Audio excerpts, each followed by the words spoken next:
Hello Scorpio, thank you for joining me for your Sun or Ascendant forecast for week commencing the 17th of September. This week sees the Sun and Mercury very tightly together. Now they're going to be moving into a tenderer, more reflective location as this week draws to a close. But ironically, they're very playful, very sociable, and can see you connecting with people that you enjoy being with, networking with, and perhaps also see you plotting your future in quite a purposeful way. Mercury, of course, is about thinking, and it's also about commerce, it's about communication. So you may find yourself having lots of sparkling repartee, but weirdly, by the end of the week, you may also be quite happy to retreat into your own world a little bit and have a bit more privacy. Now, of course, last week, Mars, your traditional ruler, and Uranus, the planet of the unexpected, which is fascinatingly exalted in your sign, but now in your sector of relating, they recommenced a bit of a battle, and that's going to go on through to the 26th of this month, so that comes down the spine of this week too. What does it mean? For you, Mars is in a very sensitive part of your situation, to do with family life, to do with close emotional relationships, or your own inner emotional environment. Uranus, of course, is in your sector of relating. Perhaps there's part of you that wants to be a bit freer. Perhaps another part of you wants to be closer. It could oscillate, especially around close relationships. So there could be some turbulence or some switchback energies going on. And that may feed into the more tender area that Mercury and the Sun arrive in as the week draws to a close.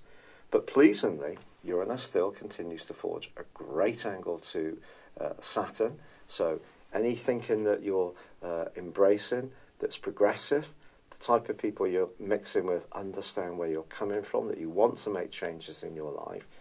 And with Jupiter in your sign forging that fine link to Pluto still, this can be a very, very fortunate time for you to take a firmer grip on your life direction. I just feel, as this week closes, a little bit of quiet time, reflection time, and perhaps even doing some things that really just are very, very healing, such as if you have a home hobby, or doing some gentle exercise, some having a treatment, therapeutic treatment. All those things could be really nice as this week draws to a close.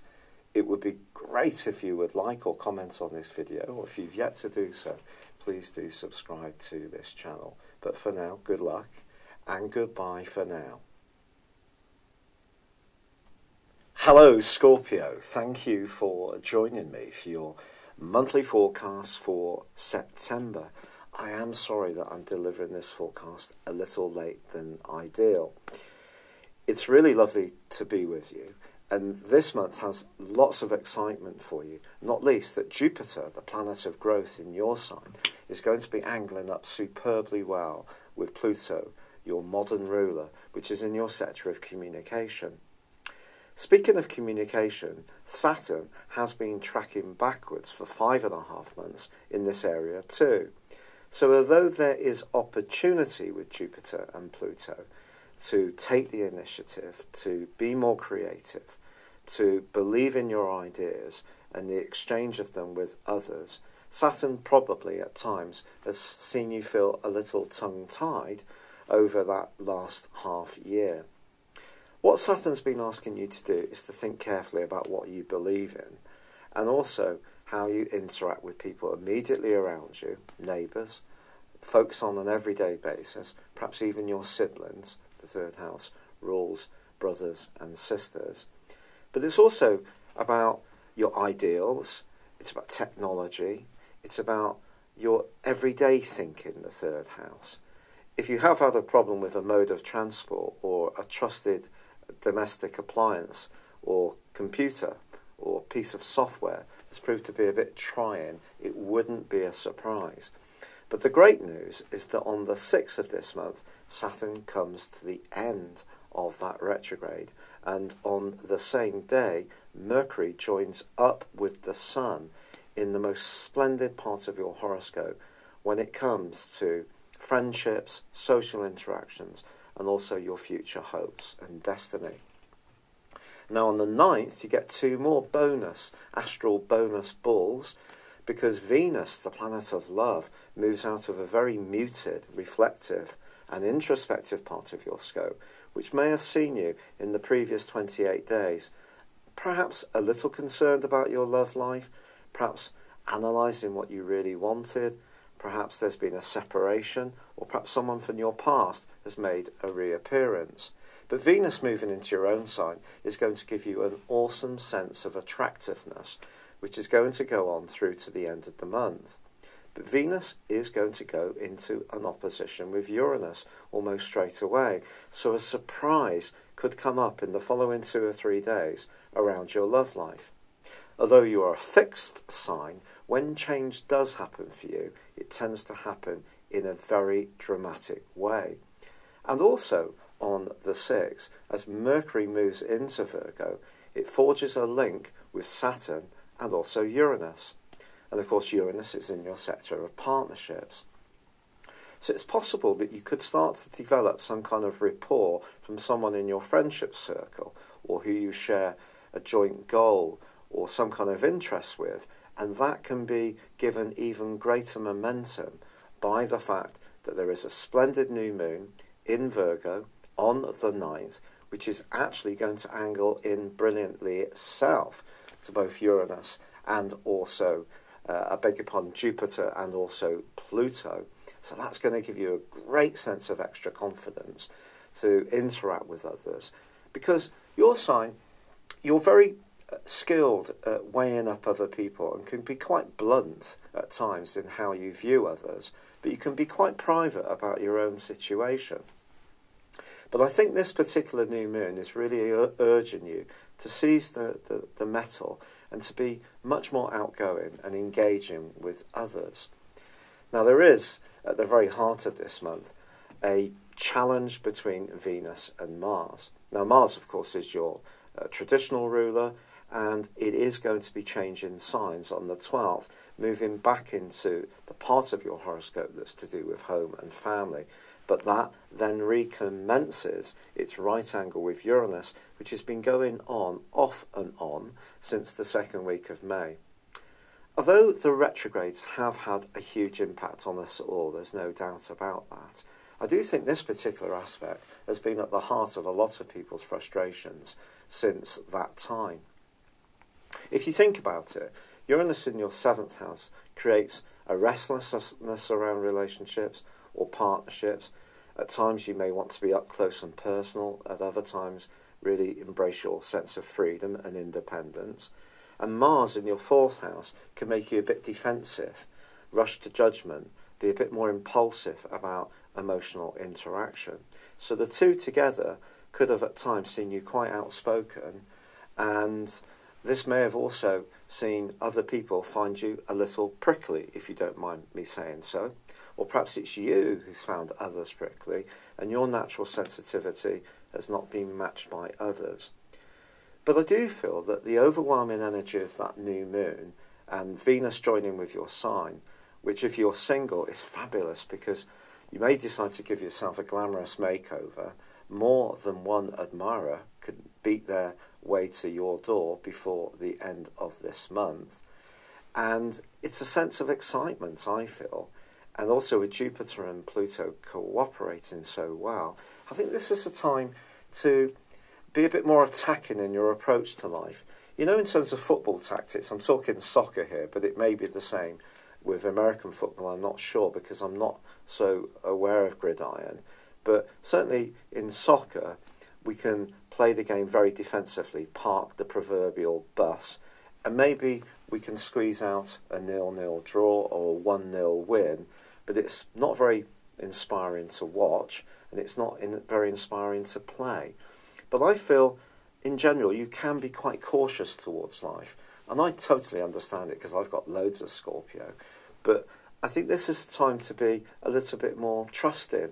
And even if some people do disappoint or let you down, give it a whirl, see where it takes you, Scorpio, certainly in the first 2/3 of this month. Now, in the last third of this month, I do feel that you may naturally want to retreat back into yourself a little bit, have a little more time to just reflect on what's really what. But even then, from the 11th through till the 17th, there's a fine link between Venus and Saturn. And if there is someone around you that you really do bond with and feel a sense of kinship, it could be a relationship that's going to stick around for some while, whether it's a friendship, getting on well with a colleague, or even something a little saucier. But once Mercury moves on the 22nd, along with the Sun the 23rd, then there is a change of dimension. This is your time of the year to just reflect on what's happened in the previous 12 months. So it's almost like your December, really, and your January the 1st is when the Sun is going to enter into your sign on the 24th of October. But on the 24th of September, we do have a very, very potent full moon. This full moon is going to occur in Aries, which is a quincunx to your sign. A kind of bus stop conversation. It's not absolutely harsh, but it's not absolutely compatible. But the key is that there is going to be a clash between Saturn and this particular full moon. And I think it's possible in the following 2 weeks from the 24th, so that takes you into the first week of October, that you could get a bit frazzled, a little bit stressed out if people aren't very genuine, there's any issues of trust, or you find that the effort that you put into situations, which I'm encouraging you to do earlier in this month, there may be some losers, not everything may go exactly to plan, and only you can decide what to do. It's not down to me, it is down to you. I'm just telling you that the planets are particularly auspicious in their own way earlier in the month in September. But I think this full moon is a challenging one. It could make you a bit nervous, a bit revved up. It could see you trying to do too much, almost be too virtuous. So try to slow things down. Don't put too much pressure on yourself, and give yourself a chance to work out some deeply personal issues.